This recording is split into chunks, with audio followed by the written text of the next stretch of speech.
BDC सरकारनि fishery डिपार्टमेन्टनि माबायाव नाजानायाव दिनै कुन्दुल बाजाराव मोनसे ना फानग्रा न' बानायनायखौ बेखेवनाय जाबाय।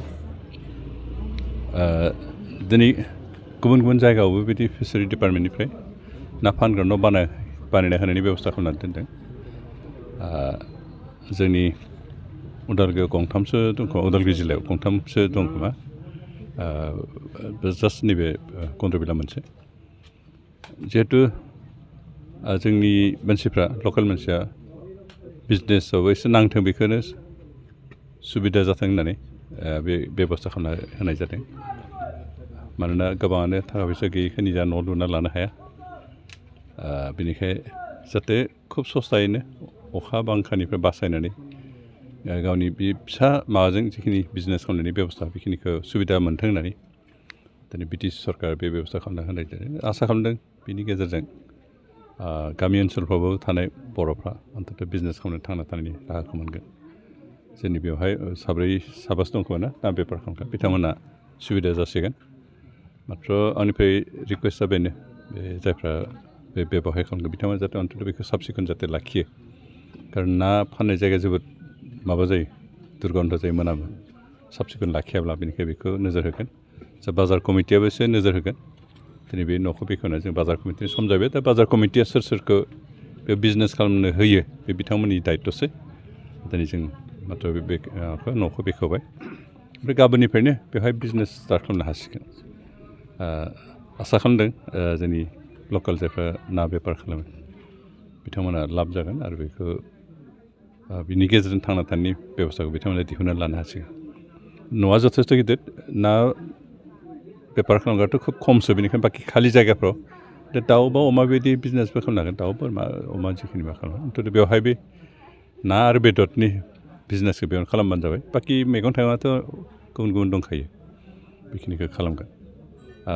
दिनै सरकारनि जि बिभागा बे दायित्वखौ मावफुंबाय बिथांमोनखौ साबायखर होदों।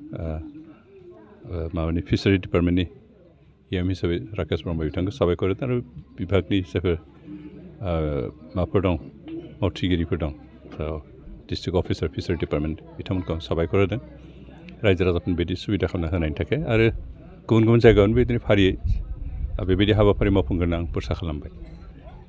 दिनै बेखिनि ना बेबहाय खालामग्रा मानसिफोरनि थाखाय सुबिदानि थाखाय जिखिनि खामानि मावदों बेजों जोंहा निस्सय गामियारि ओनसोलाव जोंनि गामि ओनसोलनि रायजोफ्रा लाब जागोन, बायग्राफोर लाब जागोन, फानग्राफोर लाब जागोन। बिनि थाखायनो बे बेबस्थाखौ खालामना होनाय जादों। जों मात्र बेखौ हद बेबहार खालामनांगौ आरो गुबुन गुबुन फालांगिफोरनि थाखाय लासैनो खालामनायनि बेबस्थाखौ लादों। मात्र एबार फिसारि डिपार्टमेन्टआव खालामदों, खिन्थु जों गुबुन गुबुन जोंहा WPT दङ, बेनिफ्राय PNRD डिपार्टमेन्ट दं, बेबायदि डिपार्टमेन्टनिफ्रायबो जों बिदि जायगा जायगा माबा मार्केट सेट बानायनो होनायनि बाथ्रा दं। जों बेखौ मावफुंलांबाय थागोन। गोबां जायगायाव जों मोननै मोनथामसो बानायखांबाय आरो दा बानायबावगोन। जों आसा खालामदों बिनि गेजेरजों जे गामि ओनसोलनि बाजारखौ एसे सिस्टेमेटिक मोनसे हाथायाव गोदान महर होनो हायो, बेखिनिखौ जों नाजागासिनो आरो नाजालांबाय थागोन। गोबां लेखा गोरों लाइमोनफ्रा बेखार जेंनायाव गोग्लैनानै दङ, साख्रि बाख्रि मोनाखै। बिथांमोननि थांना थानायनि राहा लामा मोनसे बिदि फालांगिबाबो जिखुनु ओरैनोथ' साख्रि नागिरग्रा गोबां सुबुंफोर दं, गुबुन गुबुन जाथि जनगोष्ठीनि। खिन्थु आथिखालाव साख्रिनि बाजारा खोब गोब्राब। बेनिखायनो जों थांना थानोबा साख्रिनि परावल' निर्भर खालामालासिनो फालांगिनि बेबस्थाखौ खालामनांगोन। आरो बेनिखायनो जों गोरों गोरा जायफोर फरायनाय साख्रि मोनालाफोर दंबाय थायो बेखार जानाय, बिथांमोनखौबो खावलायनोसो लुगैयो जे खालि साख्रिनि पराव निर्भर खालामालासिनो जों सोरबा आबाद मावनानै, सोरबा गुबुन गुबुन बिजनेस मावनानै, सोरबा दखान सखान होनानैबाबो थांना थानांसिगोन। आरो बिनि थाखाय दिनै जों BTC सरकार जिखिनि हायो बेखिनि सुबिदाखौ होनो नाजादों। आरो बे सुबिदाखौ बिथांमोनहा लानो दावगाबोनांगोन। सुबिदा होसेयावबो बिथांमोनहा जुदि नाजावाब्ला बे समयसाखौ जों जेसेबां हायो बोस्रांनो नाजाबाबो बोस्रांजानाय नङा। बेनिखायनो जों जोंनि सेंग्रा सिख्लाफोरखौबो खावलायो जे बिथांमोनाबो बिजनेस खालामनो थाखाय दावगाबोनांगोन। आरो बेनि थाखाय जों सरकारनिफ्राय केस थाखा जों होनो हाया, खिन्थु बिजनेस खालामनो थाखाय जिखिनि जायगा नांगौ बेखिनि सुबिदाखौ जों बानायनो होनो बेबायदि जों आखायाव लादों आरो बेखौ जों खालामलांबाय थागोन।